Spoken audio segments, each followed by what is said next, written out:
Hey, what's up everyone? Yeah, I'm so excited today. I have a new toy. It's the RodeCaster Pro. So I'll be unboxing it and have a glimpse on what can this baby can offer. Yan. So ito mga chong, yung RodeCaster Pro. Meron tong Aphex audio processing on board. So medyo huge yung box niya. So about 16 inches by 13. So and it's quite heavy. Okay, compared dun sa box ng Scarlett 2i2 third generation. So very small compared. Although hindi siya actually comparison. So this has more features yung RodeCaster Pro compared to the Scarlett 2i2. But I'm thinking na just simply soldering this out and then replacing it entirely with the RodeCaster Pro. Ayan. So let me unbox this.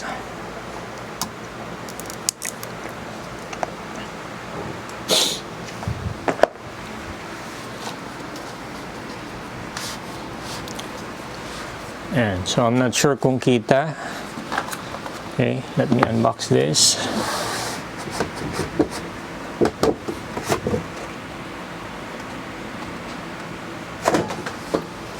Ayan, so ito yung box niya. Ayan, so ito yung parang illustration niya. Kumbaga sa diagram. So mayroong 4 mic inputs. Ito yung adjuster. Anyway, hindi pa ako masyadong familiar. So from here, it just says 4 high quality mic inputs. It can record to micro SD card, instant jingle playback, multi-track and stereo mix, echo-free connection. Ayan. Dito naman sa ayan. Sa bottom, so again, illustration lang siya. Mayroong touchscreen, instant recording to micro SD card,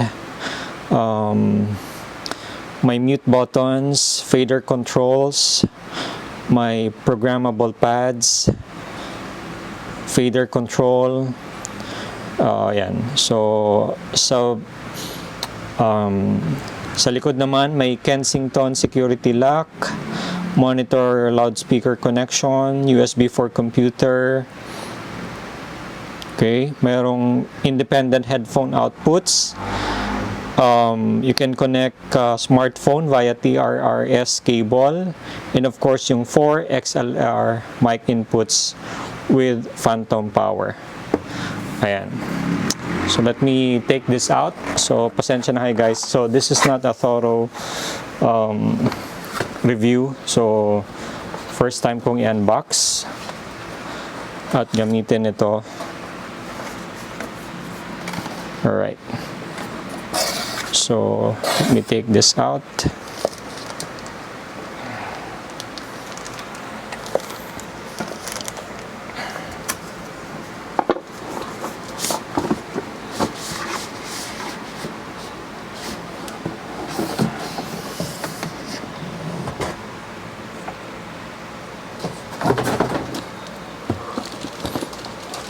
Alright.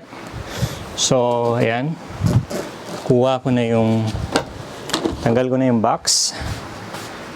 And, ayan. So, maganda yung presentation niya guys ha. So, dito pa lang. So, parang may mga illustration siya. So, maganda to para kung halimbawa, let's say, nasa podcast kayo. So, pwede nyong maging quick reference. So here, connecting your microphone. So may instruction siya. Connecting your phone with a cable. Okay, via TRRS. Connecting your phone via Bluetooth. Playing music from your computer. Yan, instruction siya. Okay, so I'll figure it out later. So you can also record a podcast to a computer. Recording a podcast to a micro SD card, pwede. Connecting your headphones, of course.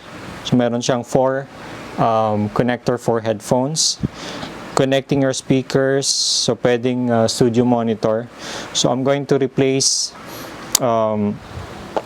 my Scarlett 2i2 3rd generation with this one. Ayan. So let me just check something. So ito yung dati kong ginagamit. So I'm going to replace it with this RodeCaster Pro. Okay, let me take this out. Ayan, so ito yung likod niya, yung back panel. Okay, so again, you have Kensington lock here, power, USB, micro SD for the monitor, speaker, headphone, etc. Okay, ito yung front panel niya. Okay. So, puro yung instruction ng dinidemo ko, no? Instead yung live na item. Ayan. So, ito yung ano niya. Okay. Let me get the actual unit. Alright. Okay. Actually, yung actual unit medyo mabigat siya. Tingnan natin kung ano yung kasama dito. Okay. Wala naman. Walang kasama.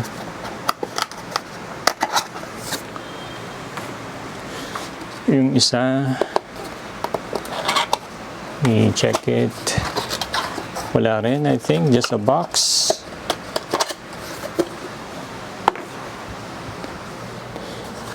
Okay, so everything, all the cables are in here. So, tingnan natin isa-isa. So, we have USB Type-C cable. So, USB to C. Okay. We also have yung power connector itself. Ayan. So, meron siyang lock dito sa dulo para hindi siya madaling matanggal. So, merong Rode logo yung adapter. Okay. So, meron din siyang yan, erasable cue para matandaan nyo kung ano yung nilagay nyo sa programmable pads. So, yan. So, this is very handy, guys. Para during the podcast, pwede nyong malagyan, then erasable siya para lang hindi nyo makalimutan. And then, of course, power cable, guys. Ayan, that's it. Ayan. So, let's go to the main item itself. Let me take this out. Wala tayong isa pang camera, kaya just bear with me. Single camera lang tayo, mga chong. Wala pa tayong budget. Yan. So, try nating i-zoom. Alright. Better ba yan? I-adjust natin yung camera. Bear with me. May konting shake. Ayan. Ayan. So, initial impression, guys, medyo heavy siya. So, this is made of metal. So, tanggalin natin to. Okay. Ito para sa headphone adjustment.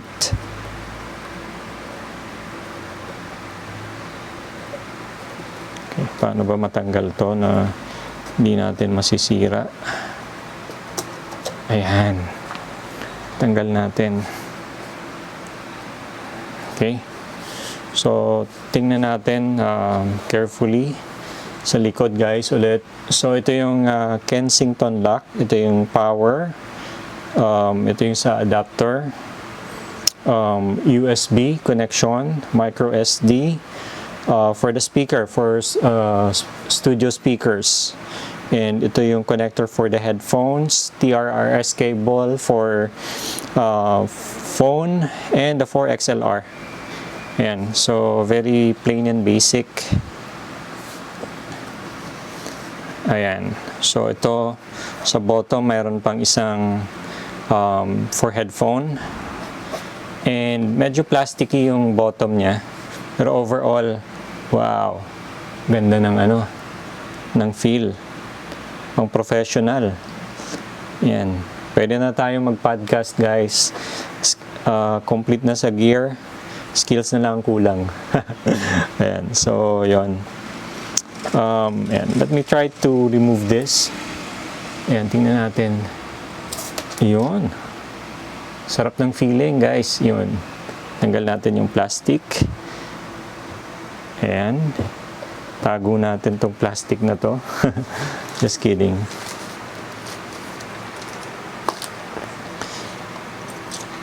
So ayan,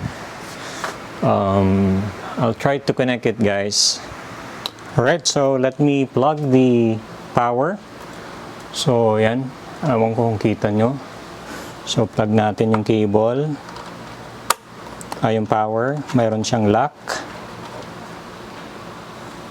Ayan, let me plug yung, let me just adjust the, ayan, para kita nyo. Let me plug the USB.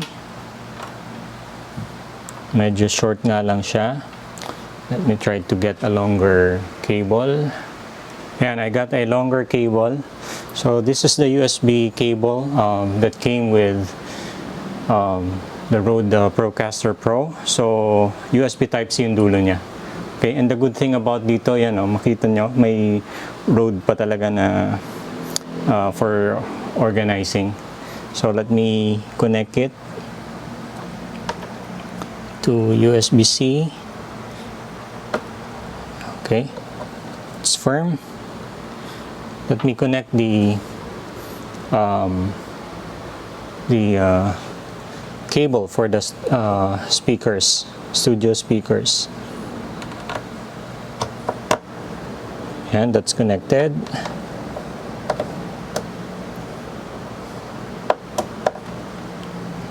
Okay, it's connected. Let me get a micro SD.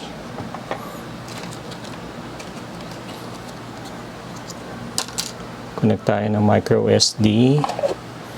Yan, connect ko na rin sa likod. Okay. And finally, let me connect the Rode Pod mic. So I'm using the Rode Pod mic. So maganda yan para road to road. Ayan, nag-click. So yun na yun. Ibig sabihin that's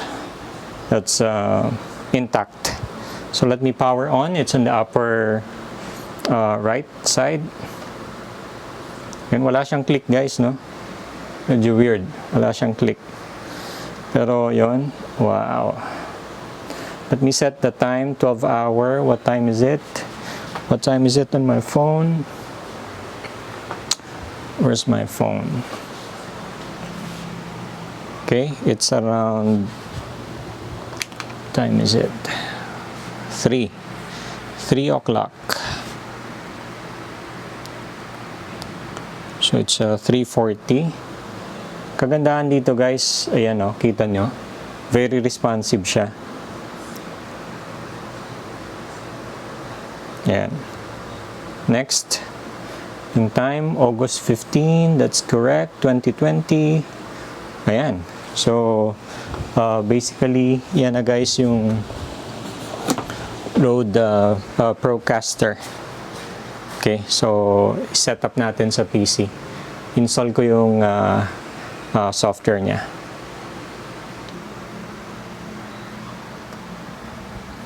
Yun, guys. So for the software, guys, I've just downloaded the software directly from RodeCaster download. So I hit the download option. So you would need the download RodeCaster Pro companion app, and it will also trigger updating the firmware. So currently 2.07 siya straight out of the box, but I've updated the firmware to 2.1.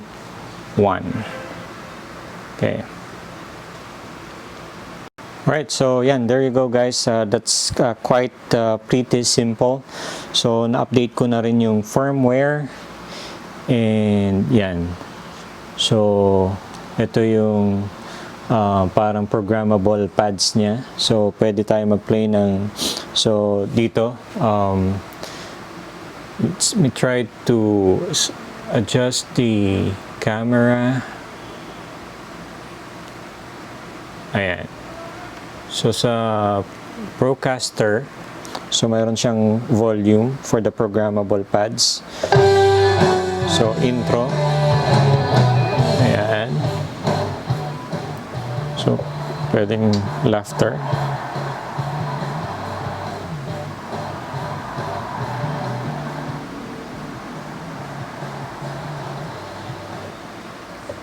Ito yung laughter. Applause. Kung nag-joke ka. Boom. Ito yung laughter. Okay.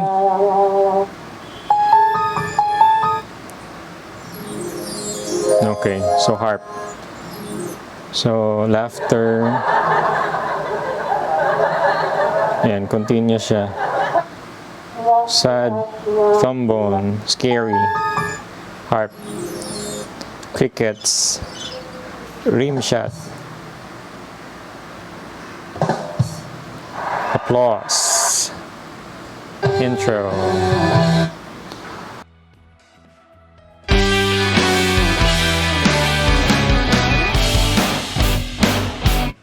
So ayun mga chong, na-set up ko na yung RodeCaster. So yan, I think maganda siya talaga for a mixer. So for $600, I think bang for its buck naman to. So previously I had yung Focusrite 2i2 third generation. So yeah, so I think yung Focusrite okay naman siya. Nagamit ko siya dito sa pad mic, Rode pad mic ko rin. Ang ano ko lang doon is wala siyang mixer functionality. So and I think ito for its function, itong Rode pad mic, I think bang for its buck na siya. Yun nga lang, I think ang ano ko dito is medyo malaki for my table. So I guess I have to upgrade my table. So yun lang ang problema ko dito. Pero yun nga, meron siya ditong magandang mga features. Yan, tingnan natin yung rim shot. Yan, pwedeng lakasan, or yan, pwede tayo mag-play ng intro. Yan, pag play ko yan. Hindi pala ito nakiklik. Kailangan mag-pindot yung isa. So ang kagandahan nito, unlike yung Focusrite 2i2, so this one has 4 XLR inputs, so that's handy. Kung ano ba, may podcast kayo, 4 mics ang gagamitin. So yung Focusrite 2i2, so para lang siya sa dalawang inputs, mic inputs. The version 2.1 firmware. So siya na yung latest firmware nitong RodeCaster Pro. So previously, out of the box, it's using 2.07 firmware, I think. So I believe there were some changes made dito sa version 2.1, such as yung pwede mo nang separate the audio tracks yung recording. So that's pretty handy. So yun, ito rin yung RodeCaster companion app. So ito yung outline niya. So you can also configure other sound here. Okay, pero kakapain ko pa. So, yun. Pwede mo ring ayan. So, pwede rin dito. Pwede kayong mag-add ng alternative sound. Yan. Pag click nyo, yan, you can just simply choose either WAV file, FLAC, OGG, MP3, WMA. So, yan. So, para ma-configure nyo. You can also switch to podcast transfer mode. So, yung podcast transfer mode, instead of removing the actual micro SD card, you can just simply switch to podcast transfer mode. So, it would be able to detect the micro SD contents para hindi na kailangang alisin yung micro SD. So, that's pretty handy for transferring files. So, yeah, ito yung companion app again. So, pwede kayong mag-save, mag-load, update firmware. Pwede nyong i-dark mode. Pwede ring light mode. Okay, parang mas prefer ko yung dark mode. Yan. So, let's use the dark mode. So, yan. Pwede rin tayo mag-incorporate ng sound. Yan. I'm using the YouTube audio library. So, yeah. I guess that's about it. So, first day ko pa lang na nagamit tong RodeCaster Pro. So, definitely it's not a thorough review. I'll still try to play around with it, and hopefully magamit ko, ma-maximize ko tong functionality nitong RodeCaster Pro for podcast and creating content sa YouTube. So that's about it. Please subscribe kung bago ka pa lang dito sa channel na to. Nakakatulong yan sa paggawa ko ng mga contents. And don't forget to like or dislike this video. See you again on my next video. Thank you. Bye-bye.